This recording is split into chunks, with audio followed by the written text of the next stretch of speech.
پاسداران انقلاب کا کوئی مقابلہ نہیں۔ پاسداران انقلاب نے امریکی پرچم بردار بحری جہاز کو روک لیا۔ یہ معاملہ کیا ہے؟ امریکی بحری جہاز کو کیوں روکا گیا؟ اس سارے معاملے پر عامر رضا سے بات کرتے ہیں۔ عامر بھائی، ایک امریکی پرچم بردار بحری جہاز ایران کے پانیوں میں آیا اور پھر پاسداران انقلاب نے اسے روک لیا، یہ معاملہ کیا ہے؟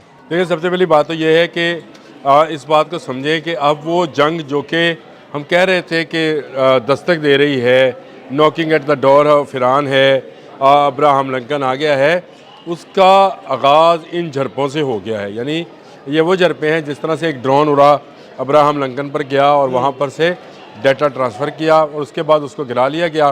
F-35 نے فضا میں اڑان بھری اور اس کو انٹرنیشنل پانیوں میں گرا لیا۔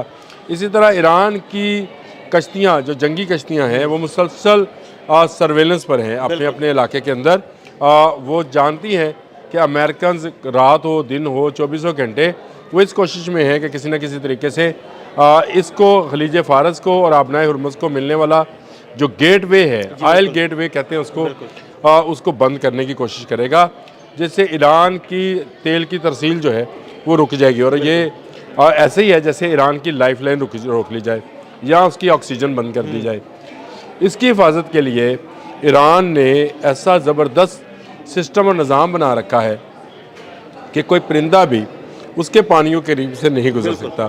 یہ امریکی جہاز تھا جس کو ایک ٹیسٹ کے لیے جو ہے بھیجا گیا تھا۔ ان کو پتا تھا کہ ایران اس کو تباہ و برباد نہیں کرے گا، لیکن ایران ریئیکٹ کیسے کرے گا، یہ جہاز اس مقصد کے لیے بھیجا گیا۔ اس پر پرچم لہرایا گیا امریکہ کا اور اس کو ان پانیوں میں جو کہ آبنائے ہرمز اور آبنائے ہرمز میں ایران کا علاقہ ہے اس کے اندر داخل کیا گیا، جہاں پر ایرانی ڈرونز نے بروقت جو ہے اپنے ہیڈ آفس میں یہ بات پہنچائی کہ اس وقت ایک جہاز جو ہے ان نون اور بنا کسی مقصد کے ان کے پانیوں میں داخل ہوا ہے، جس کے بعد جنگی بوٹس جو ہیں وہ حرکت میں آئیں۔ انہوں نے جہاز کو نہ صرف روکا بلکہ واپس جانے پر بھی مجبور کیا۔ یعنی یہ ٹیسٹ کیس اس لیے تھا، یہ ٹیسٹ کیا جا رہا تھا کہ کیا ایرانی جاگ رہے ہیں یا سو رہے ہیں۔ تو اس جہاز کو روکنے پہ اور اسے واپس بھیجنے پر مجبور کرنے کے بعد یہ اندازہ ہوا کہ ایرانی جاگ رہے ہیں، سو نہیں رہے۔ اچھا، ایران بھی جاگ رہا ہے، ایران کے دوست بھی جاگ رہے ہیں۔ ذرا بات کو سمجھے، اس وقت اس پانیوں کے اوپر بے شمار سیٹلائٹس جو ہیں فوکسڈ ہیں۔ 40 سے 45 کے قریب تو سیٹلائٹس چائنا کے ہیں جو ان پانیوں پر مرکوز کر دیے گئے ہیں تاکہ یہاں کی نقل و حرکت جو ہے اس کو مانیٹر کیا جا سکے۔ یہ بڑا اہم خطہ بن گیا ہے۔ وینزویلا والے واقعے کے بعد چین جو ہے وہ اب بہت زیادہ محتاط انداز کے ساتھ کام کر رہا ہے اور اسی انداز کے ساتھ ایران بھی کام کر رہا ہے۔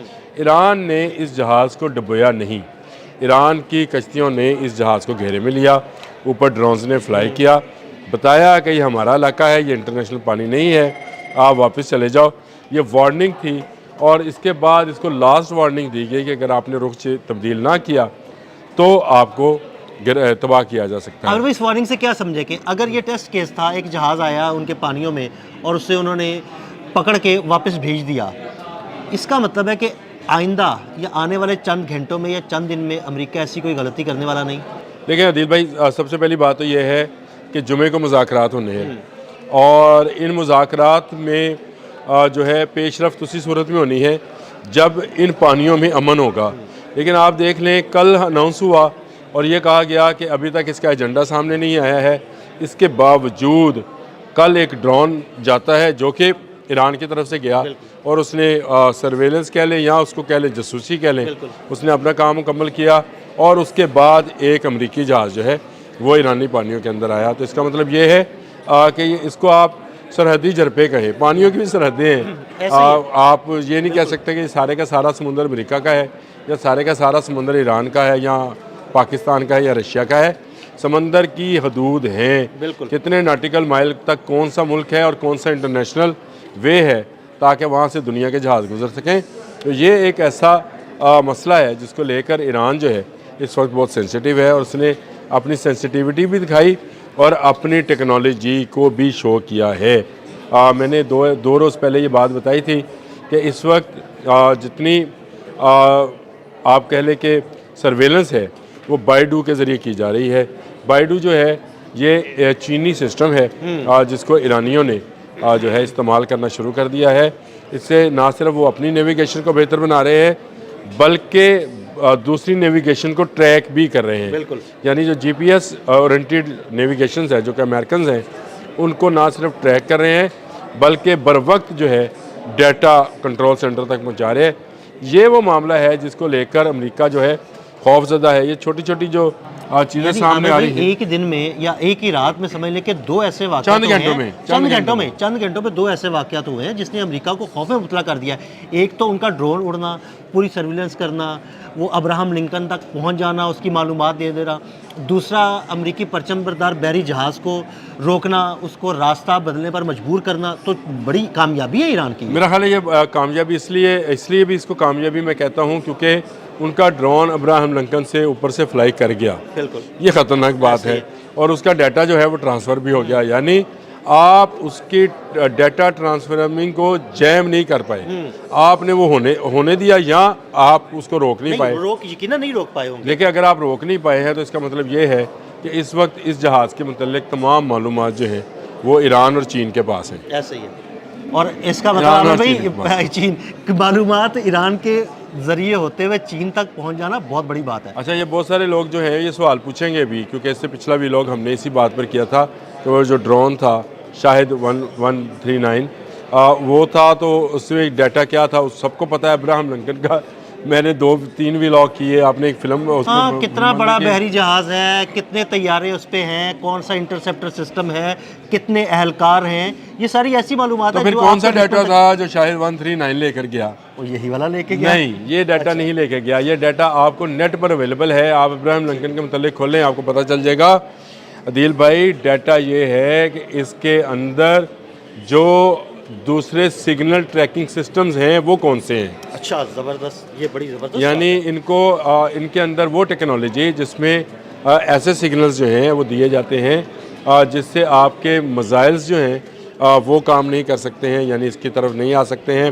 آپ ان کے میزائل امریکنز کے میزائلز جو ہیں وہ کیسے سینسرز استعمال کرتے ہیں ان کا اگر اس کو اس طرح سے سمجھیں کہ اس کو ہیک کیا گیا ہے. اچھا، یعنی اس کے سسٹم کو ہیک کرنا ایک طرح کا یہ وہ ڈیٹا ہے جو ٹرانسفر ہوا ہے. صحیح. یعنی اس کا مطلب ہے ڈیٹا بھی ٹرانسفر ہو گیا اور یہ بھی چیک ہو گیا کہ ہم ان کے یہ والے سسٹمز ہیک کر سکتے ہیں کہ نہیں، اور وہ کامیابی سے کر رہی ہے. دیکھیں ایران دعویٰ کر رہا ہے ایران انٹرنیشنل نے تو یہ کہا ہے کہ ہم نے وہ ڈیٹا کامیابی کے ساتھ جو ہے حاصل کر لیا ہے. شاید 139 جو تھا وہ گیا، وہ تو ہے ہی خود کچھ تھا.